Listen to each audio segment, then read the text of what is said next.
और प्रशांत किशोर की अब कैलकुलेशन, प्रशांत किशोर का तुलना, प्रशांत किशोर के जो विजन थे, अब उस पर लोगों की चर्चा होगी। भारतीय जनता पार्टी और चिराग पासवान जिस तरह से मिल करके और बाकी की चीजें मिल करके, मैं इसलिए कह रहा हूं कि अलग हुए चिराग पासवान, तो चिराग पासवान को जैसे नीतीश कुमार ने इस बार कहा कि हमारे पांचों में से किसी भी दल को अलग नहीं होना। करैया की सीट 1300 वोटों से हार जीत हुई है। इसके अलावा संदेश की सीट जिसकी चर्चा मैं कर रहा था 2700, सिंहेश्वर स्थान की सीट 2900, 3000 के आसपास वोटों से हारी है। रामगढ़ की बात करें तो बीएसपी यहाँ से जीती है मात्र 30 वोटों से, ठीक है। और बीएसपी जीती है तो यहाँ पर भारतीय जनता पार्टी की हार मात्र 44 वोटों। जो जनसुराज को वोट करने आए थे, अपना बोरिया बिस्तर समेट के आए थे, कई मीम वायरल हो रहे हैं, आपने देखा होगा कि एक मजदूर जो है वो जाता है, कहता है कि भाई मेरा हिसाब कर दो। नोरमा ग्रुप, जो सोचता है वो करता है।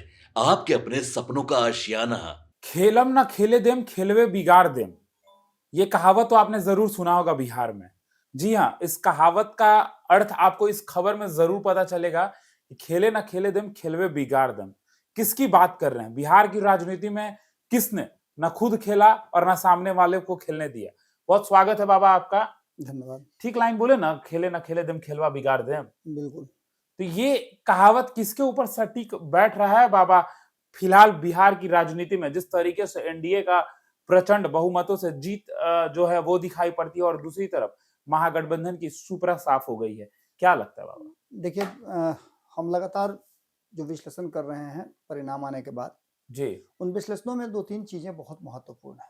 पहली तो ये कि जो ये प्रचंड बहुमत आई है, कहा जा रहा था कि इफेक्टिव नहीं रहेंगे प्रशांत किशोर, पिछली बार की तरह चिराग पासवान और उपेंद्र कुशवाहा अलग नहीं हैं, तो कोई अंतर नहीं पड़ेगा। हालांकि हम लोगों ने भी अनुमान जो लगाया था, उस अनुमान में लगभग इसी तरह के कुछ आंकड़े थे कि जिसमें हम बार बार बता रहे थे कि एनडीए गठबंधन की सरकार तो बन जा रही है और बहुत ज्यादा इन्फ्लुएंस जो है वो नहीं कर पाएंगे प्रशांत प्रशांत किशोर। किशोर। लेकिन प्रशांत किशोर को कॉन्फिडेंस था, और प्रशांत किशोर चूंकि एक स्ट्रेटजिस्ट हैं तो वो जानते हैं आंकड़ों की बाजीगरी, वो अच्छी तरह से समझते हैं। लेकिन बाबा एक और बड़ी बात है, बिहार आकर चीजें जीरो से ही शुरू होती है और जीरो ही हो जाती है। तो प्रशांत किशोर अगर स्ट्रेटजिस्ट थे तो ये इन चीजों को कैसे भूल पा रहे थे? नहीं, बेसिकली मैं यही बात कह रहा था कि अगर आपको भाड़े की गाड़ी पे जाना हो तो आप इस बात का ध्यान नहीं रखते हैं कि गेट कैसे पीट रहे हैं, गेट कैसे बंद कर रहे हैं, सीट पर कैसे बैठे हुए हैं, कहाँ रगड़ खा रहे हैं। लेकिन अपनी गाड़ी पर जब बैठिएगा ना तो बड़ी संभल संभल के आप चलाते हैं, ड्राइवर को बार बार हिदायत देते हैं, क्या कर रहे हो जी। उसी तरह से प्रशांत किशोर अब अपनी गाड़ी के ड्राइवर है, तो निश्चित रूप से वो अपनी गाड़ी को थोड़ा सहेज करके चलाएंगे। और प्रशांत किशोर को अंडर एस्टिमेट करने का जो चलन है, प्रशांत किशोर अगर शुरू से 3-3.5 साल पहले जो शुरुआत उन्होंने की थी, अगर शुरू से वो इसी तरह से होते तो निश्चित रूप से आज परिस्थितियां बदली हुई होती। लेकिन प्रशांत किशोर ने जो अपने आप को चेंज किया, वो किया चुनाव से 3-4 महीना पहले। ये बिहार की जनता समझ नहीं पाई। एक सवाल है मेरा भी, हम भी एक जनता के रूप में आपसे एक सवाल करना चाहते हैं। प्रशांत किशोर पैदल यात्रा किए, हर जगहों पे गए, लोगों से बात किया, लेकिन बाबा यही जब चुनाव में वोट में बदलना था चीजों को, तो प्रशांत किशोर जो है वो जीरो पे आउट हो गए। देखिए, प्रशांत किशोर जीरो पे आउट हो गए ये महत्वपूर्ण नहीं है, प्रशांत किशोर ने किसको किसको आउट किया ये ज्यादा महत्वपूर्ण है। तो इसलिए ये बात मैं कह रहा हूं कि देखिए, किसी भी खेल का जीत और हार ये दो पहलू तो होते ही हैं, बिल्कुल, लेकिन उसमें से वो निकल करके कौन कौन प्लेयर निखर करके आते हैं, किस प्लेयर ने पूरे टूर्नामेंट में किस तरह का प्रदर्शन किया, ये ज्यादा महत्वपूर्ण होता है। और प्रशांत किशोर की अब कैलकुलेशन, प्रशांत किशोर का तुलना, प्रशांत किशोर के जो विजन थे, अब उस पर लोगों की चर्चा होगी। वो लोग जो करीब 30 के आसपास हैं, 2.5 दर्जन के पास ऐसे सीट हैं जहां प्रशांत किशोर जीतते जीतते हार गए, या फिर किसी के जीत हार में वो एक बड़ा पार्ट बने। अब ऐसी स्थिति में आप समझ सकते हैं, जब प्रशांत किशोर किसी को हराने की क्षमता रखते हैं तो निश्चित रूप से जीतने की भी क्षमता उनके पास होगी।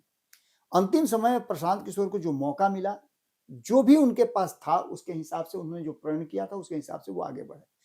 प्रशांत किशोर ने राजनीतिक स्ट्रेटजी के तहत नहीं चुनाव लड़ा था, उन्होंने अपनी स्ट्रेटजी बनाई थी, अपना कानून, अपना संविधान बनाया था और उस संविधान के तहत वो चुनाव लड़े थे। एक प्रयोग उन्होंने किया था प्रयोग में कितना सफल हुए असफल हुए ये तो विवेचना के विषय है, विश्लेषण का विषय है, जो प्रशांत किशोर करेंगे भी क्योंकि वो बिल्कुल। करते हैं। लेकिन अब जो स्थिति ये आ गई है कि प्रशांत किशोर ने जो बातें कही थी मैं उस पर अड़ा हुआ हूं।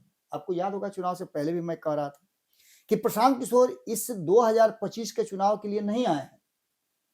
प्रशांत किशोर ने अपने लिए 10 साल का एक फ्रेमवर्क किया है। प्रशांत किशोर ने अपने बयानों में भी यह बात कही है कि वो किसी भी काम को करने का 10 साल का एक फ्रेमवर्क बनाते हैं और उसके आधार पर वो काम शुरू करते हैं। बिहार के लिए 2025 से 30 फिर से नीतीश। उनका एक बार नहीं, फिर से नीतीश क्या, अब तो नीतीश की कहानी खत्म। अब 30 में भी आप नीतीश को खोज रहे हैं क्या? नीतीश कुमार ने तो 2020 में ही कह दिया था कि ये मेरा अंतिम चुनाव होगा, मैं अंतिम प्रचार करने वाला। लेकिन नीतीश कुमार ने देखा कि भाई चलो 5 साल और आ जाए तो क्या दिक्कत है। अगर आप किसी के यहाँ भोज में गए हैं, आपको खिला पिला दे बढ़िया से और पैक करके दे भी दे तो आपको दिक्कत थोड़े होगी। नहीं ठीक है, घर पे खिला देंगे। घर पे खा लीजिएगा, कल खा लीजिएगा, बुनिया 10 दिन तक खाते रहिएगा। सिंपल सी बात है कि नीतीश कुमार को एक मौका मिला और नीतीश कुमार ने अपने आप को रिवाइव किया। भारतीय जनता पार्टी और चिराग पासवान जिस तरह से मिल करके और बाकी की चीजें मिल करके, मैं इसलिए कह रहा हूं कि अलग हुए चिराग पासवान, तो चिराग पासवान को जैसे नीतीश कुमार ने इस बार कहा कि हमारे पांचों में से किसी भी दल को अलग नहीं होना चाहिए, ये जिम्मेवारी भाजपा की है, मुझे कहां तक झुकना है ये बताइए। और इसको लेकर के नीतीश कुमार ने अपने आप को 101 तक सीमित कर लिया। लेकिन इसके बाद उन्होंने जो रिजल्ट दिखलाया जी, वो अगर 200 सीटों पे भी लड़ते, अकेले दम पे लड़ते, तो इतनी सीटें वो नहीं ला पाते। एक हाइपोथेटिकल है, लेकिन उम्मीद जताई जा रही है कि वो इतनी सीटें नहीं लेकर के आते। ये कंबाइंड एफर्ट ही था और इसमें चिराग पासवान सहित अन्य लोगों का एक बड़ा रोल था। और साथ साथ लगभग 12 से 15 सीटों पे 15 ऐसी सीटें मुझे नजर आ रही हैं जो कहीं ना कहीं प्रशांत किशोर ने प्रभावित किया है। बिल्कुल। हम अभी जो सीटें गई हैं एनडीए की तरफ। हम अभी यही आपसे सवाल भी पूछने वाले थे कि प्रशांत किशोर ने खुद तो रन नहीं मारा, लेकिन सामने वालों को आउट जरूर करा दिया। कौन से वो हैं जिनको प्रशांत किशोर ने आउट करा दिया बाबा, ये हम और दर्शक जानना चाहते देखिए, ये आंकड़े तो आपको हर जगह मिल जाएंगे जी। कि प्रशांत किशोर ने किन किन सीटों पे किसको प्रभावित किया। लेकिन सबसे बड़ी जो बात हुई है जी। वो ये हुई है कि कुछ ऐसी सीटें हैं जिसको देख करके लगता है कि ये सीटें तो निश्चित रूप से राजद को जीतनी चाहिए थी। राजद की हारने वाली सीटों में सबसे अगर बड़ा कोई मार्जिन है तो वो है लगभग 8000 का जी। एकमात्र सीट है हसनपुर, जहां 8000 वोटों से हारी है और वहां 9000 से ज्यादा वोट जनसुराज को आया है। और सबसे छोटी सीट 27 सीटों की है। ये नींद तक नहीं आ रही होगी अरुण यादव के परिवार को, क्योंकि मात्र 27 वोटों से हारना और यहां 6000 से ज्यादा वोट लेकर के आना जनसुराज का, ये कहीं ना कहीं राजद के लिए एक बड़ा झटका है। राजद को ये अगर 11 सीटें आ जाती तो आप ये मान के चलिए कि राजद आज उस जगह पर जरूर होती जहां वो अपने आप को एस्टेब्लिश कर सकती थी। तो मतलब ये और क्या जो विवाद उनके परिवार में हो रहा है वो विवाद भी नहीं तो होता। ये कह सकते हैं कि महागठबंधन की तो सुपरा साफ हुई है, उसमें सबसे बड़ा दिन प्रशांत किशोर का। निश्चित रूप से इसमें कोई दो राय नहीं है। इसके अलावा भी और कई सीटें हैं जहां उनके प्रभाव हुए होंगे, लेकिन मुख्य जो 1 दर्जन सीटें हैं जिसकी मैं चर्चा कर रहा हूं, यहाँ पर बख्तियारपुर में 981 वोट से हार जीत हुई है, राजद हारी है। यहाँ सोनपुर में आप देख लीजिए कि 4700 वोटों से हार जीत हुई है, यहाँ पर बीजेपी जीती है, राजद हारी है। तरैया की सीट 1300 वोटों से हार जीत हुई है। इसके अलावा संदेश की सीट जिसकी चर्चा मैं कर रहा था 2700, सिंहेश्वर स्थान की सीट 2900, 3000 के आसपास वोटों से हारी है। नवीनगर वैसी ही एक सीट है जहां 112 सीटों से मतों से वो हारी है। मतलब जहां सबसे कम मार्जिन से हारी है बाबा, वहां दुखते हुआ न सबसे ज्यादा दबा है। निश्चित रूप से ये सभी सीटें दुखते रग वाली हैं। इसके बाद मैंने बताया कि हसनपुर की मैंने बात कर दी। झाझा की बात मैं करूं तो झाझा में 4200 के आसपास वोटों से हारी है। वहीं आपको बताएं चेरिया बरियारपुर में करीब 4100 वोट से, और बाजपट्टी में जहां रामेश्वर महतो जीते हैं वहां भी लगभग 3400 वोटों से हार जीत का फैसला हुआ है। तो ये 12 सीटें 11 सीटें जो है इसको कहीं ना कहीं पूरी तरह से, क्योंकि जनसुराज को उतना वोट आया है जिससे कम वोट अगर देखा जाए तो उससे हारी है। इसका मतलब है कि जनसुराज ने यहाँ पर प्रभावित किया है। मतलब जिस तरह से 2020 में चिराग पासवान और उपेंद्र कुशवाहा ने जदयू के लिए किया था। तो ये जो जीती हुई सीटें हैं इसमें से अधिकांश सीटें जो है जदयू बीजेपी जीत करके आई है। 1 2 3 4 5 6 सीटें इसमें से तो मतलब जेडीयू जीत प्रशांत करके आई है। किशोर ने किया तेजस्वी को आउट। निश्चित रूप से ये तो 12 सीटें हैं। इसके बाद सीपीआईएमएल भी कई सीटों पे हारी है। यहाँ भी जीत हार का आंकड़ा बहुत कम है। ये भी झटका जरूर दे रही होंगी। एक सीट तो अज्ञाओं की ऐसी सीट है जब मात्र 95 वोटों से हार जीत हुई है। तो निश्चित रूप से यहाँ अगर 3800 वोट लेकर के आती है जनसुराज तो हार जीत का कारण एक बड़ा बनती है। वहीं जीरादेई की बात करें तो यहाँ 2600 वोटों से हार जीत का फैसला हुआ है। यहाँ 10,000 से ज्यादा वोट लेकर के आई जनसुराज। जनसुराज। वहीं अगर बात करें हम डुमरांव की तो अजित कुशवाहा। निश्चित यहाँ 2100 वोटों से हार जीत हुई है और यहाँ 52-5300 वोट के आसपास जनसुराज को आया है। पूर्व विधायक अब हो गए अजित कुशवाहा। निश्चित रूप से ऐसे में लोक जनशक्ति पार्टी को भी उसने डैमेज किया है। लोक जनशक्ति पार्टी भी बोधगया में हारी है मात्र 81 वोटों से और यहाँ जनसुराज को 40,000 वोट आया है। तो आप अंदाजा कर सकते हैं कि किस तरीके से बड़ा मार्जिन से। इसके बाद मखदुमपुर की बात करें तो राजद यहाँ जीती है 1830 वोटों से और 4800 वोट लेकर के जनसुराज आई है। यहाँ भी खेला हो गया। फतुहा में भी लगभग वही है। लगभग 8,000 वोटों का अंतर है। 8500-8600 वोट लेकर के आई है। वहीं भारतीय जनता पार्टी जिन सीटों पे हारी है उसमें भी बड़ा एक ट्विस्ट है। भारतीय जनता पार्टी चनपटिया में जीती है मात्र 600 वोटों से जी और यहाँ बीएसपी हारी है 600 वोटों से। तो 37,000 वोट यहाँ लेकर के आई है जनसुराज। रामगढ़ की बात करें तो बीएसपी यहाँ से जीती है मात्र 30 वोटों से। ठीक है और बीएसपी जीती है तो यहाँ पर भारतीय जनता पार्टी की हार मात्र 4400 वोटों। बिल्कुल जनसुराज 4400 वोट लाइए। बिल्कुल। सहरसा की बात करें तो आईपी गुप्ता नाम है मेरा। पान समाज। यहाँ भी पान समाज का परचम जो लहराया है लगभग 2000 वोटों से उनकी जीत हुई है और यहाँ 12,786 वोट जनसुराज लेकर के आई है। उसके बाद ढाका की बात करें तो 178 वोटों से यहाँ राजद की जीत हुई है और भाजपा हारी है। बड़े नहीं बहुत बड़े फैक्टर रहा जनसुराज। निश्चित रूप से 83-8400 वोट लेकर के आए हैं। वहीं फारबिसगंज की बात करें तो 221 वोट से। ये तो बीजेपी जहां हारी है वहां बहुत कम मार्जिन से ये सभी सोच रहे होंगे कि काश ये नहीं लड़ते तो ये सीट हमारी होती। निश्चित रूप से भारतीय जनता पार्टी की ये सीटें भी मतलब क्लीन सीट समझिए आप कि 89 सीट लेकर के आई है और यहाँ 6 सीटें हारती है तो 90 और 5 95 सीटें हो जाती हैं। तो यहाँ भी आप हार जीत 221 सीटों से फारबिसगंज हारी है। 977 वोट लेकर के आई जनसुराज। यहाँ गोह की सीट में 4,000 सीटों से हारी है और 8,000 लगभग 8,000 के आसपास वोट आया है। वहीं अगर बात करें तो जदयू को भी कई सीटों पे हराया है जनसुराज ने, जिसमें से मटिहानी है, काराकट है, जहानाबाद है, विभूतिपुर है, जोकीहाट है। इसमें से दो तो उसके एमपी लड़ रहे थे चुनाव, जहानाबाद से और काराकट से राजद के। निश्चित जदयू की मैं बात कर रहा हूँ। जदयू के जी। यहाँ राजद जीत करके आई है, सीपीआईएमएल जीत करके आई है, एआईएमआईएम जीत करके आई है। तो यहाँ भी जनसुराज ने एक बड़ा फैक्टर काम किया है। ऐसे में अब ये सवाल उठता है कि क्या, कई लोग सवाल पूछ रहे थे, जब सवाल पूछा गया उदय सिंह से जो कि जनसुराज राष्ट्रीय अध्यक्ष हैं, तो उनसे पूछा गया तो उन्होंने कहा कि मैं उनका प्रवक्ता तो नहीं हूं, आप उनसे बात पूछ लीजिएगा।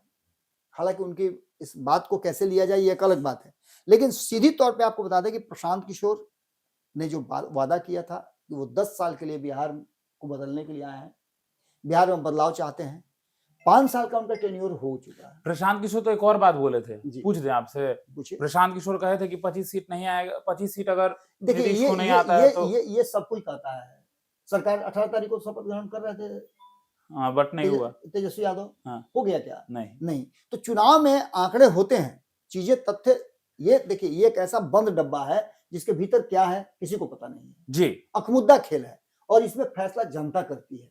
आपके विजन को आज भी आपको बता रहे हैं, मैंने कई लोगों का छोटा-छोटा वीडियो क्लिप देखा है जो जनसुराज को वोट करने आए थे, अपना बोरिया बिस्तर समेट के आए थे। कई मीम वायरल हो रहे हैं, आपने देखा होगा कि एक मजदूर जो है वो जाता है, कहता है कि भाई मेरा हिसाब कर दो। हमारे ही संपादक नमन मिश्रा जी के जो दोस्त हैं, उन्होंने जनसुराज को वोट देने के लिए विदेश से देश में आए। बिल्कुल, वो सारी चीजें तो हैं ही।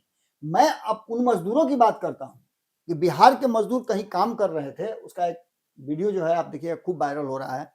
काम कर रहे थे तो उन्होंने कहा कि भाई हम घर जाना चाहते हैं, तो बोला छठ उठ बीत गया, अब कहाँ जाएगा तुम घर? तो बोला कि नहीं वोट देने जा रहे हैं और ऐसा कीजिए कि मेरा फाइनल हिसाब कीजिए, मैं अब लौट के भी नहीं आऊंगा।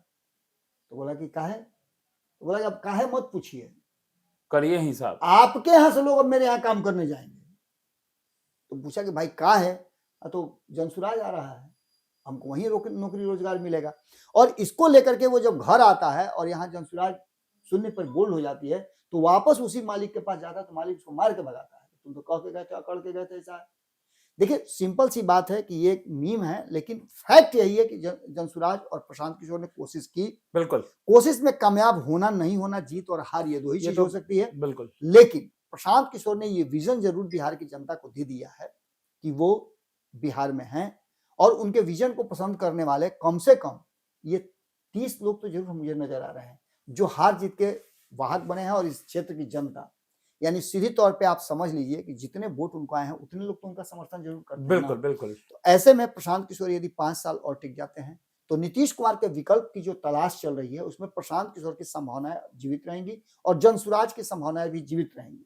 प्रशांत किशोर क्या फैसला लेते हैं, मेरी बात जब प्रशांत किशोर से अब आगे होगी तो मैं उनसे इस विषय पर जरूर बात करूंगा और आपके भी सवालों का जवाब मैं उनसे लूंगा। लेकिन प्रशांत किशोर को जिस तरह से उन्होंने शुरुआत की है उन्हें टिकना चाहिए, और 5 साल तक जो उन्होंने कहा है कि वो बिहार के लिए काम करेंगे, बिहार के लोगों के लिए काम करेंगे, बिहार को बदलने का काम करेंगे, तो वो अगर करते हैं तो निश्चित रूप से वो उस कड़ी में, उस लाइन में खड़े रहेंगे कि नीतीश के बाद कौन, तो उसमें एक प्रशांत किशोर का नाम आएगा। तो चलिए अब आप जो वो अर्थ है खेलम ना खेले देम खेलवे बिगाड़ देम, आप समझ चुके होंगे। बाबा ने सारे सीटों की जो जानकारी है वो दे दिया कि कहां पे जंसुराज एक बड़ी फैक्टर बनकर आई, और चाहे वो जदयू हो, आरजेडी हो, बीजेपी हो, सभी को जो है वो नुकसान पहुंचाने का काम किया है। तो तमाम ऐसे ही खबरों के लिए हमारे साथ बने रहे। भारत लाइव देख रहे थे आप, धन्यवाद। आपके सपनों को हमने सजाया है, ई होम्स पैनोरामा को हमने बनाया है। ई होम्स मेरा एक सपना था जिस पे मैं पिछले 4 साल से काम कर रहा था। हमने जो बनाया है वो सबने है माना। ई होम्स पैनोरामा में हो आपका भी आशियाना। और फाइनली हमने 2021 में इस प्रोजेक्ट को लॉन्च किया। बहुत लोग अप्रिशिएट कर रहे हैं कि पूर्णिया जैसे शहर में, बिहार के, एक तो बिहार की बात करें उसमें भी पूर्णिया जैसे छोटे जगह में इस तरह का लाइफस्टाइल देना, ये सुन के हम लोगों को बहुत अच्छा लगता है। ई होम्स में हमने कुछ और भी किया है, जैसे हम जिस जगह में रह रहे हैं हमारे फैमिली सिक्योर हो, उनको सिक्योरिटी का ध्यान में रखा है। आपकी सुविधा और सुरक्षा आपके लिए खास है, ये आपका विश्वास है। इसमें आर्टिफिशियल इंटेलिजेंस का 7 लेयर सिक्योरिटी का हमने इस्तेमाल किया है। लस ग्रीन कैंपस को बनाया है, यदि हमारा बाउंड्री वाल है तो वो वर्टिकल गार्डन है। ये जितनी भी फैसिलिटी होता है एक इंटरनेशनल टाउनशिप में, ई होम्स है, ये हम लोग विश्वास नहीं कर पा रहे हैं। जो भी हमारे मित्र दोस्त या जो भी हमारे बाहर के बाहर आते हैं तो हम लोगों को बहुत अच्छा सुनने को मिलता है और बहुत अच्छा क्रेडिट मिल रहा है। वो सारा हमने सिर्फ एक बिल्डिंग नहीं बनाया, हमें एक बहुत अच्छा लाइफस्टाइल दिया ई होम्स में, और मेरा एक सपना था जिसको मैं आज फुलफिल होते हुए देख पा रहा हूँ। ये आपका आवास है। ई होम्स पैनोरामा में अब आपका निवास है। E homes Panorama, luxurious lifestyle redefined. Panorama group, जो सोचता है वो करता है। अगर ये वीडियो पसंद आई और वह बिहार के राजनीति और बिहारियत से सरोकार रखेनी तो सब्सक्राइब बटन दबा के चैनल के सब्सक्राइब कर ली। ओजे एगो घंटी बा, ओकरा बटन दबा देला से कुल सटीक और मारक खबर रुआ मुफ्त में मिल जाई। अगर रुआ पत्रकारिता के हमनी के नया प्रयोग में सहयोग कर चाहतानी तो ज्वाइन बटन दबा दी। पेटीएम नंबर नोट कर ली 938681